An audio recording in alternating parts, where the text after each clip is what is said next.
This presentation is brought to you by Arizona State University's Julianne Wrigley Global Institute of Sustainability and a generous investment by Julianne Wrigley.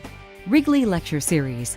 World-renowned thinkers and problem solvers engage the community in dialogues to address sustainability challenges.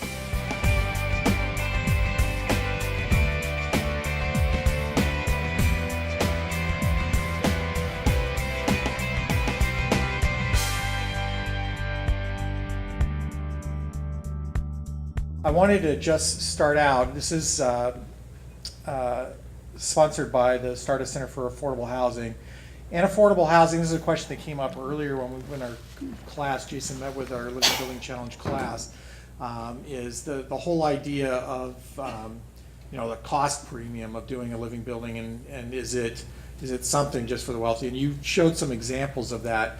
But can you kind of explain a little bit why, if you take a systems approach and take a place-based approach, how is it that it's kind of separate from a cost issue as to whether or not you're building a regenerative building? Well, we started studying this issue of cost pretty early on because the first reaction that everyone had was, yeah, this is all nice, but, there was the but. I'm sure it's way too expensive. It's going to be 3 times the cost, 4 times the cost. And when we didn't have any living buildings, all I could rebut with was, no, I'm sure it's not, which is not a very compelling thing to say. But I had, through my former practice with Berkebile, we had done elements of the Living Building Challenge on lots of different projects, but it had never been brought all together on one project. So I did have a sense of the cost, but it was theory more than anything else. And early on, we started researching costs. We actually have a financial study that people would find interesting here that was published in 2009 and looked at Phoenix specifically. So looked at what would you have to do for the water pedal in this climate, which I think your class and others here would find interesting. So that was 2009, and we worked with Skanska, which is not a small construction company. They did all the pricing, and it was based on real projects, complete specifications. It was hundreds of thousands of dollars worth of cost estimating studies we paid for through a foundation grant. And so really rigorous process. And we used it before we had the first living buildings because it allowed us to get into great detail. And what we found, just as you're saying, is that when you begin to optimize whole systems, some things downsize, some things are eliminated. You build a super efficient building for an office building in a cold climate, for example, and you build the envelope good enough, you get rid of the perimeter heating system, and you're reducing a whole system that comes off the bottom line. That's just an easy example, but there's other examples like that. Downsizing chillers, downsizing, mechanical system when you're bringing the other loads down. There's, again, different examples. But there still is a premium when you're having, again, your own energy utility, you're building better. And so, but the more interesting thing that happened, of course, is as we started certifying living buildings, we had actual price cost data, and that's the most compelling thing. And again, we are seeing that the cost is going down quickly. The initial upfront cost, there was a recent study that the Integral Group and BNIM and a few others did that took recent cost data of net zero projects, living building projects, LEED Platinum and Gold projects, and the scatter shot of the cost per square foot was not in alignment of what you might think. It wasn't linear. It tended to trend in that way, but there were living building projects that were less than some platinum projects, that were less than some net zero projects. There were, of course, others that were more. And it gets at this notion that, like anything in design, it's how you do things. It's what you do, how good the team is, how knowledgeable, the decisions the client made, around spending money on some fancy thing versus on systems or, whatever it is. So what we now know is that we can do living buildings just a little bit more than a good building, especially a university that has a high standard. You shouldn't be doing anything else. I mean, financially, if every CFO of every university really understood the data, they would say, well, this is the dumbest thing we're doing, building LEED Gold buildings, LEED Silver buildings. It has to all be living buildings because as long as, we're holding on to these assets, we pay for the energy costs, the water costs, we pay for everything else. So that's where it's headed. And it is exciting to see we have real data. Now, it's not cheaper than the crap that we build in our cities all the time. It's not cheaper than the strip malls and the production houses. But those are only cheap because we've been subsidizing everything the wrong way. But we're getting closer even on that stuff. So, That's great. yeah. Yeah, and well, with a university with a net zero carbon goal by 2025 in buildings and a 50% reduction in potable water by 2020,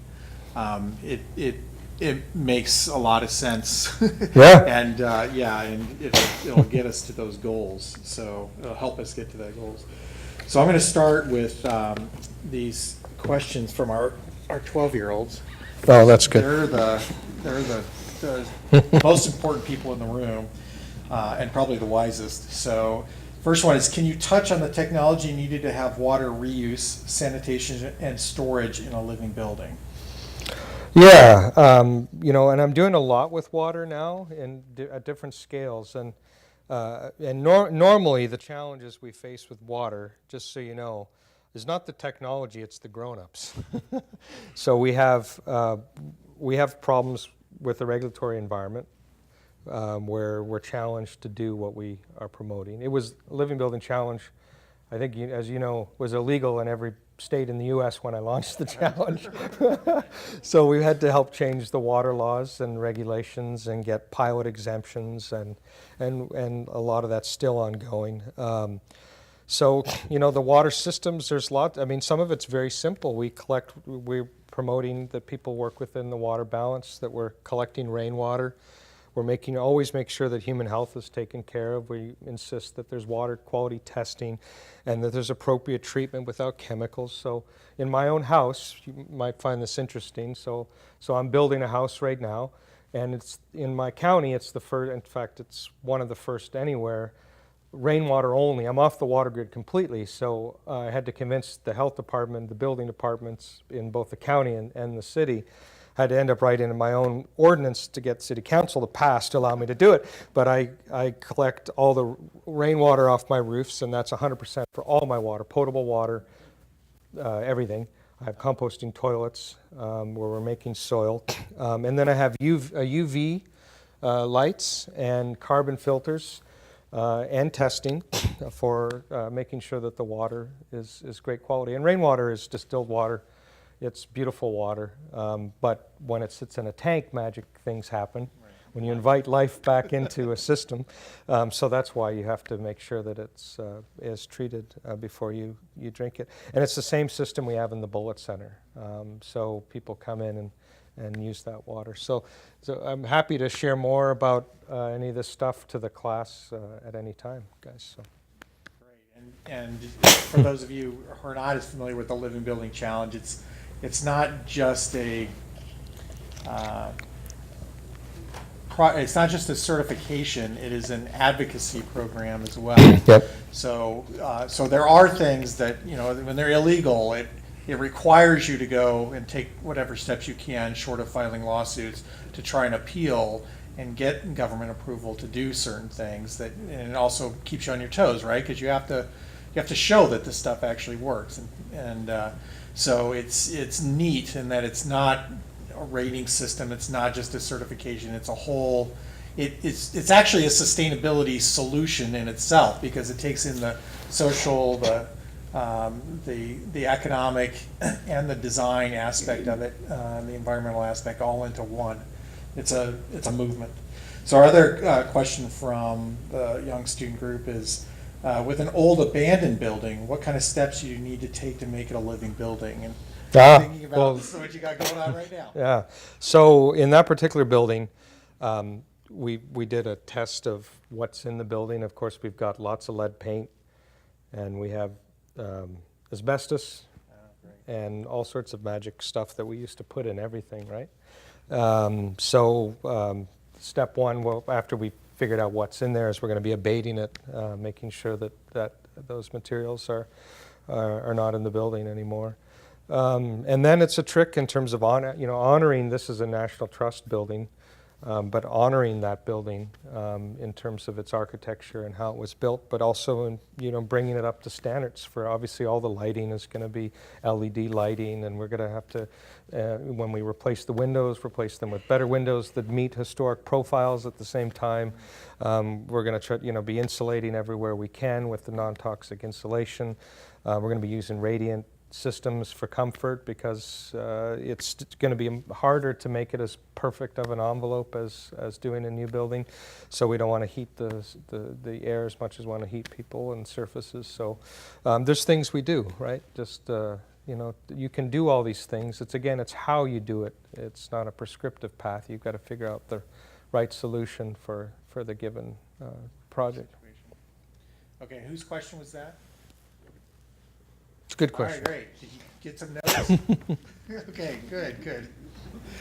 All right, there's a question. How do your buildings promote contact with the natural world and foster biodiversity on site? And this actually, just a little plug right now, is we're running a biophilia competition right now at ASU. And there's some of the judges that are here in the room who are experts in biophilia and biomimicry. But essentially it's to form an interdisciplinary student team and propose a design for incorporating nature or nature's patterns into one of the fitness centers at one of the campuses or the Memorial Union, or if you got some other project that you really want to do, you could do that as well. So got some flyers on that outside afterwards, but biophilia and biomimicry are very integral to the Living Building Challenge and to sustainable and green building. So yeah, I mean, in a lecture like this, it takes several hours to really go through the Living Building Challenge. I would encourage people to download the program. It's free again to download the program, Living Building Challenge. We have a Living Product Challenge. You can download that if you're into the product side, and we have a Living Community Challenge. If you're interested in more the neighborhood scale or the campus scale. And as you said, we do focus a lot on site-related issues, habitat, and also on the impacts that the natural systems have on human health and well-being. And I also mentioned, the other programs are emerging. Obviously the Biomimicry Institute, I think, is pretty, active here, and they're fantastic. It's so great to see biophilia finally, starting to make its way into so many different things. But bottom line, if you're not familiar with biophilia and biomimicry, which are very different areas, is that we evolved to be around nature, right? This is not normal human habitat, what we're in. So we spent most of our time awake when the sun was out and asleep when the sun was down. We spent most of we didn't evolve to have upholstery.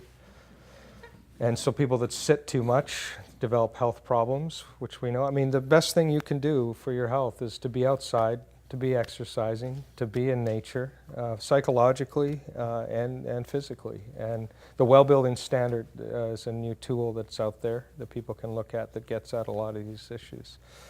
So anyway, yeah. Okay, here's a contrarian question. Why is nuclear fuel not desirable?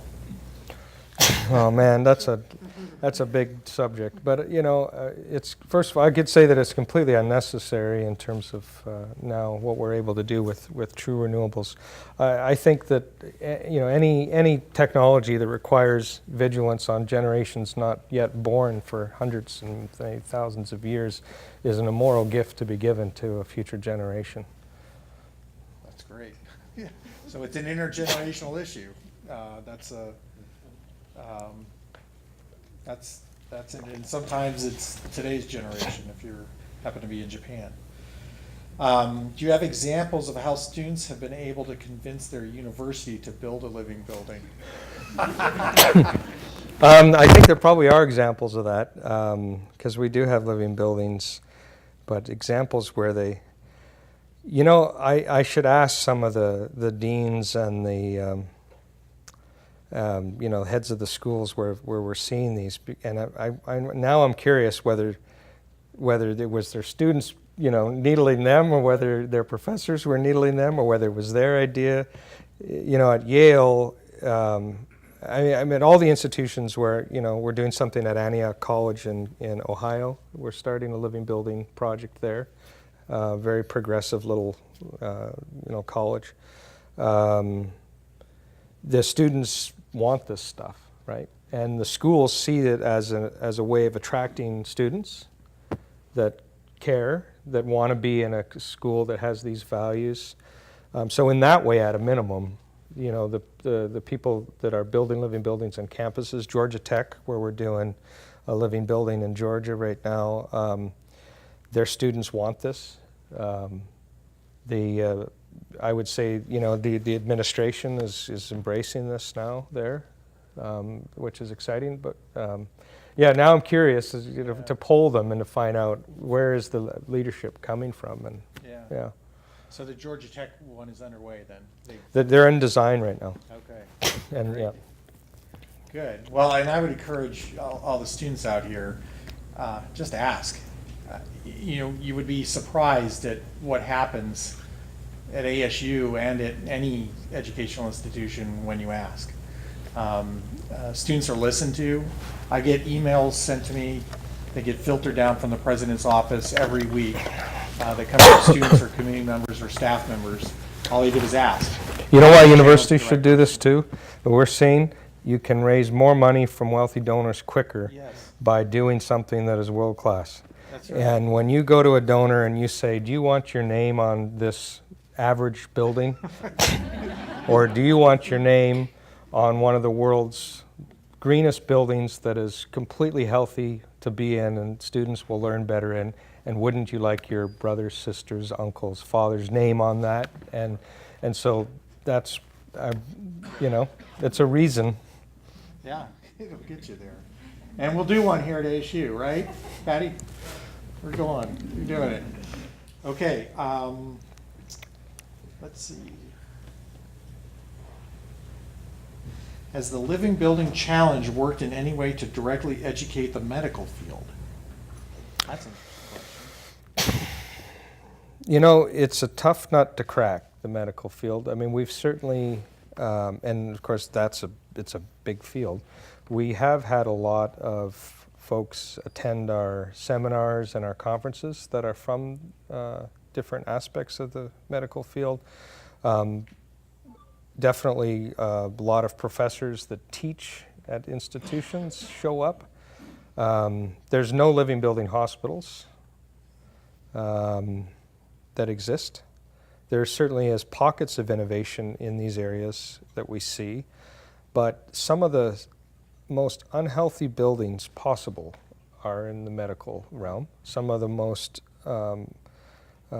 energy intensive and wasteful facilities are in that field, and they tend to be driven by rules of thumb and standards that have not been challenged for years and years around, and sometimes some, just sort of very stubborn folks.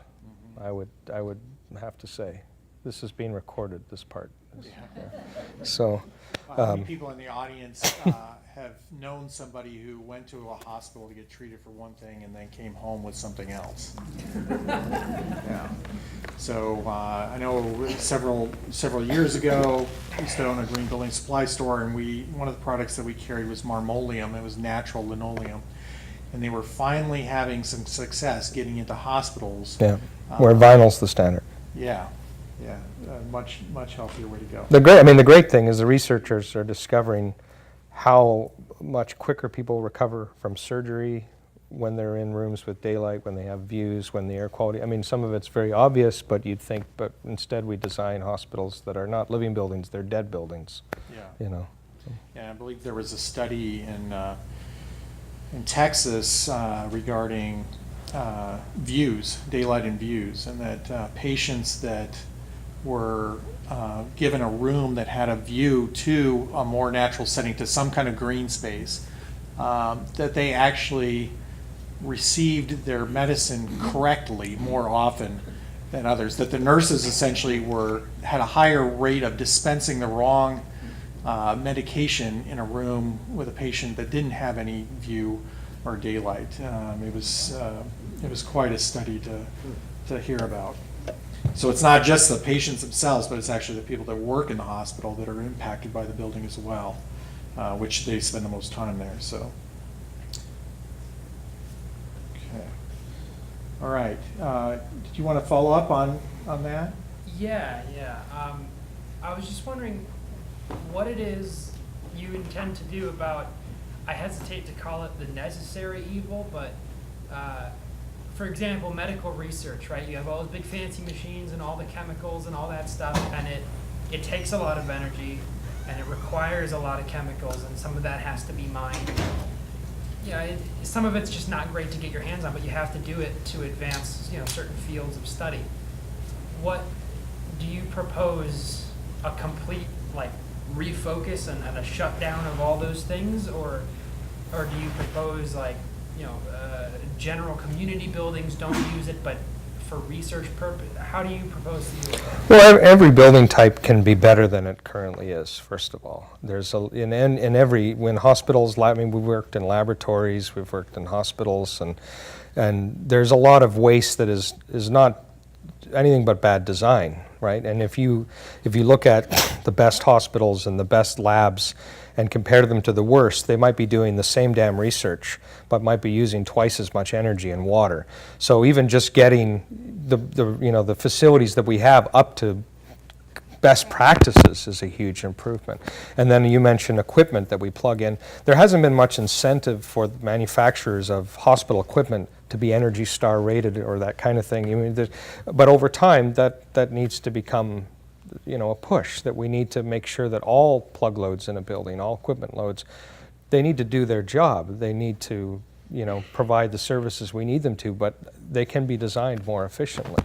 And there just hasn't been much pressure for that, for many of those industries, those areas, to be better at something like efficiency. That's not been we need engineers to reinvent the design of those equipments, and that will happen, and that's already happening. Refrigeration equipment is a great example where we've had innovations in huge reductions of energy use in refrigeration because of other industries. That gets translated then over into the medical sector, because refrigeration in some sense is refrigeration.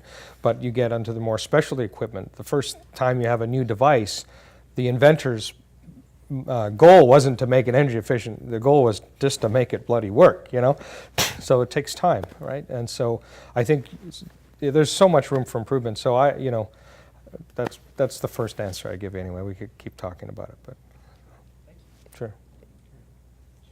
All right. And how are we doing on time? Maybe. Okay, does anybody have a question? Go ahead. Hi there. What do you think is the biggest hurdle to overcome as far as human mentalities, human tendencies in the pursuit for sustainability? Yeah. Well, and I think that, and it is human mentality that's the biggest barrier, because people used to think it was, well, we don't have the technology, right? We used to lament that we need to invent something, and we have everything we need technologically to have a completely different way of living on this planet. Things could be more affordable sometimes, they could maybe be more efficient sometimes, but the barriers are mostly people, I lived for 10 years in the Show Me State in Kansas City, in Missouri, and it's true. You have to show, people have to experience something. If it's weird to them, it's not what they're familiar with, they're going to be resistant to change. You know what I mean? If they haven't seen it work themselves, they're going to be hesitant. People are, conservative around change, and it's understandable. And again, but the best thing you can do is to throw a better party, to build a better, that's why Tesla's getting all the interest they're getting. They built a damn good electric car, and all the people that said electric cars have, poor range, they're clunky, they're slow. I had an electric car that I bought. This is an interesting story. It was the bleeding edge at the time. It was called a Corbin Sparrow. Anyone know the Corbin Sparrow? And I lived in Kansas City, and I had a single seat enclosed jelly bean looking electric car, and people, they tried to run me off the road. They thought I was some freak. But it's true. It fell apart. It spent more time in the bloody shop than on the road. Had a terrible range. The batteries were lead acid. They were awful. And how are you gonna convince people to get off gas when the alternative is in the garage all the time, right? And I thought it was neat, but I was kind of crazy. But a Tesla, I challenge anyone to drive for a week in a Tesla and go back to their normal car and say, well, I think the car just got obsolete the way I had it. I mean, it's faster, it's quieter, it's safer, it stores more. It has a range that's now 280 miles. I have a Tesla now. I drove to my relatives. I didn't pay a cent the entire way because Musk has figured out a whole distribution system for supercharges. So an 8-hour journey through the mountains was free in both directions, and it took me 25 minutes to recharge it. I had a cup of coffee, went out and had free 280-mile range again. And now in another year, that's going to be a $35,000 car that's coming out, which is the whole point, right? And Chevy's putting out their version, right? And others are putting out. So when you do those things, you don't have to convince people if it's better. We're never going to convince people. Not everyone's going to be a green warrior. Not everyone is going to give a shit. We don't need them to if we do something that's better. Living buildings are better buildings. You can take people in these buildings. They're healthier, like I said. They're more comfortable. They're economically better in the long term, and they're becoming better soon in the upfront. When they do, we win. That's the message. So you can't go through life thinking you'll convince everybody to your viewpoint. You never will, right? You make sure the choir has the right message and is on message. You convince those that are open-minded, and everyone else you throw a party and welcome them to. That's how you make change. That's great. That's a great way to end it. So thank you very much for showing us. That's what you've done here and in your work throughout your life, throughout your career. If anybody gets a chance to tour a living building, if you're going to another city, if you ever get to see the Bullet Center, anything like that, you can go on the web and you can look up. That's part of the Living Building Challenge, is actually to create an educational website about the building. So go, I encourage you. They just feel better. It's just different. It is better. So like the Tesla. So thank you for showing us. We do have a dessert reception that's going to be outside. And do we have the books as well? Okay, we'll have some of Jason's latest book, which I've spent the weekend reading. It's fabulous. So if you'd like to purchase a book and have Jason sign it, that's going to be outside as well. So I'll thank you. Join me in thanking Jason. Thank you. This presentation is brought to you by Arizona State University's Julianne Wrigley Global Institute of Sustainability for educational and non-commercial use only.